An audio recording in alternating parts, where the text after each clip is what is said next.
here we are. A little PS to the post I put up yesterday, in which a series of photographs showed the gate, the new fence, the wood beyond, and the track that's been shut off. The notice has been there for a long time, but they've now decided to bring in maximum security. So as you can see here, there's a gate with a great big padlock not hanging off it.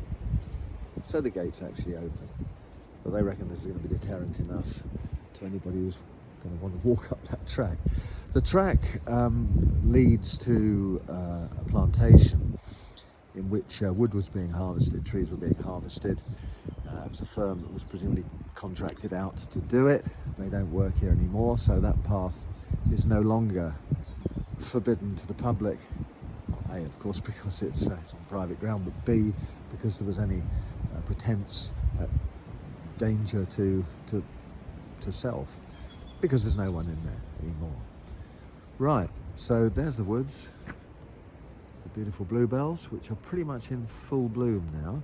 So let's walk back onto the bit that we're actually allowed to go on. Luke, can you stop doing that? Let's just knock it on the head. Yeah, fine, straight. Yeah, it's a walk. It's not a combat session, it's a walk. Right, come on, clear off. Go. Right, yeah, this is the official footpath. And we're walking alongside the biggest of the four woods that are joined up together here. And what I'm going to do in a sec is just go off the path and into the woods, have a little look round. It's completely wild, not rewilded, just wilded from the start. I've no idea how long this woods has been here. We'll go in here, I think. But certainly, I mean, the local guy I talk to regularly, who was born and brought up here, used to come into this woods way back when it was owned by previous, rather more generous landlords. Right, here we are up on the bank. Make sure I've got a dog with me. Here she comes. All right, Loops, my fellow criminal. Trespass, as I've observed before, is just a misdemeanor, so it doesn't count as a crime. I'm unlikely to end up in Botany Bay or doing time at His Majesty's pleasure. I would have to be caught here by a gamekeeper, and there are gamekeepers here, and really all they could do in the first instance would be to tell me to shift. I suppose if I resisted, I don't know. I'm not sure whether or not they could lay hands on me and cart me off the premises, but anyway, there we are. I was stopped a year or two back by the gamekeeper who was in position at that time. I believe she's moved on now. And we had quite a conversation about why these woods were off limits. She said, well, if she was patrolling through the woods with a gun and I discharged the gun and a bullet ricocheted off a tree, it did get quite a narrative actually, and it hit you, then I would be in serious trouble. So I said, well, surely you wouldn't, because if I was trespassing, then the fault is entirely mine, because you will have fired the gun for whatever reason, whatever you wanted to kill for whatever reason. Yeah, and it would just be me. Oh, hang on, not that way, Loops. Now it's wet. End up ankle deep in mud. Anyway, the argument was a foolish one. And I asked the question, do you really support an individual's right? And it is, as far as I'm aware, one individual that owns these woods. To own this much territory to the exclusion of all else, so that there are no rights to roam or whatever else, allowing at least local residents to use the facilities, whatever. And the point she made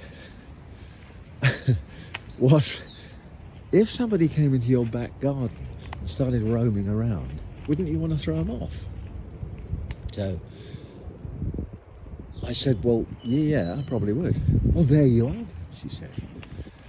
So I queried whether or not, I'll leave his name out of the story, whether or not Sir Whatsit actually lived in the woods or had a house that backed onto them. And of course, the answer was no, he doesn't actually live in the area at all.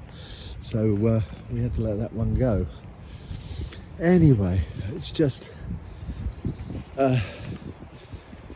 it's a situation that many people are coming up against all the time, whether or not they can walk their dogs or walk themselves in huge areas of land which pose no risks for anyone, no safety issues, no destruction issues. You're not, provided it's not a rare bird sanctuary or an area in which rare plants are growing, whatever else. It is an issue which is more and more, I think, of public interest. And the organisation Right to Roam is dealing with it head on. And they've done a number of mass trespasses. I don't know how mass they were, but big trespasses, shall we say. Sadly, all of them a long way from here. I've invited them to come up here, but nobody's taken me up on it yet. But I'd be entirely happy to join in others for a gentle ramble through. Just looking in this great big hollow here. I don't know what caused this hollow. It's difficult to see in the lens. It's just a little bit too confining, but this is a great big deep hollow. Looks like a bomb crater or something of the sort. It doesn't look like a natural hollow at all. But after all the rain, it's now full of water. It looks rather grim. Okay, we're going to go a little bit further. As you can see, it's absolutely lovely in here. It really is. It's completely natural. There's nothing, or very little anyway, that gives any indication of the presence of humankind. Most of these trees are rotten and have come down in the wind, but we occasionally come across trees that have been chopped down, and they're the remnants of the harvested woodland.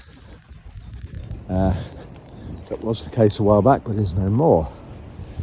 Let's check out these bluebells again. There's nothing like them. If you slightly blur your eyes, all you can see is a layer of colour off the ground. It's almost like it's floating. It's like some sort of a mist, some sort of a powder floating above the ground. Right, onwards. Loops likes it in here because it's unusual, but it's pretty short on dog scents, so she's not on the most familiar canine ground. However, the woods are obviously full at times with deer, fox, badgers, hare mainly. I've seen very few rabbits, just hares. And I've not seen it, but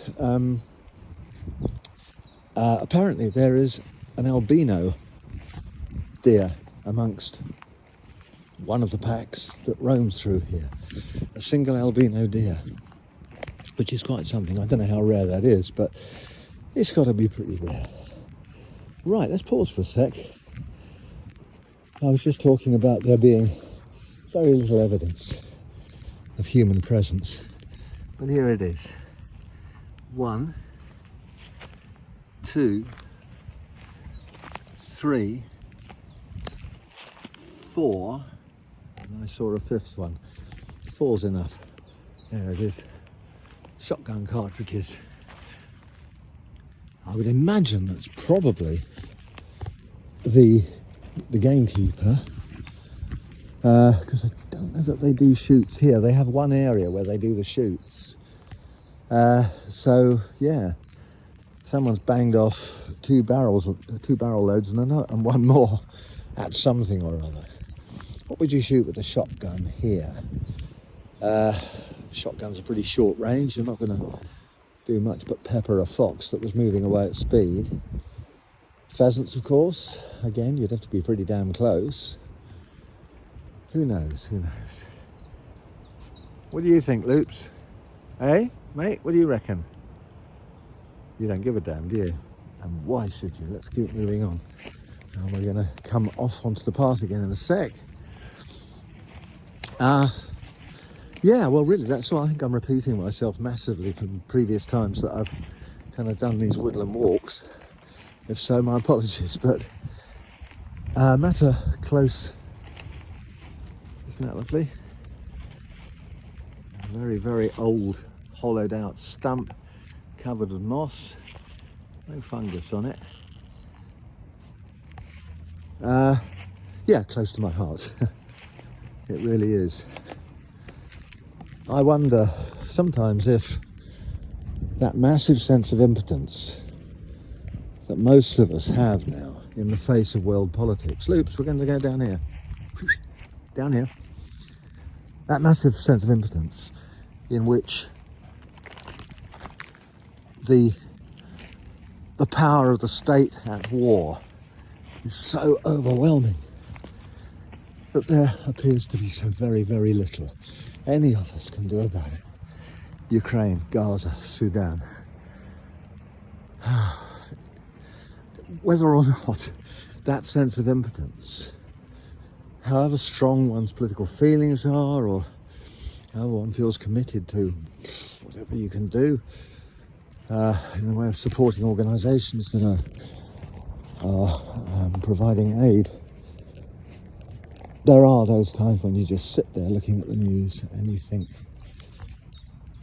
this is hopeless, hopeless. And I'm pretty optimistic.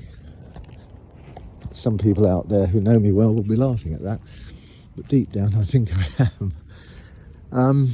So, what do we do? What do we do? We take on those causes that are, what's the word, microcosmic enough to give a sense of a feeling, give you a sense of feeling that you are doing something, however tiny that something is, protecting rights, which all of us have. Rights to roam where we want, where there is clearly no danger to all animals, human included. And that's, I guess, kind of what I'm doing by supporting Right to Roam, Ramblers Association and the like. I don't trespass politically. I go into this woods because I absolutely love it. And I'm not going to have anybody tell me that I shouldn't go in, but it's hardly a kind of major political act, some sort of great personal sacrifice. But whatever, it in some weird, maybe solipsistic kind of way, it makes me feel a little bit better about myself. It's just silly, I guess. Right, I'm going to have rambled on for too long, nearly a quarter of an hour, so I'm going to stop now. Loops, say goodbye to the people, and goodbye.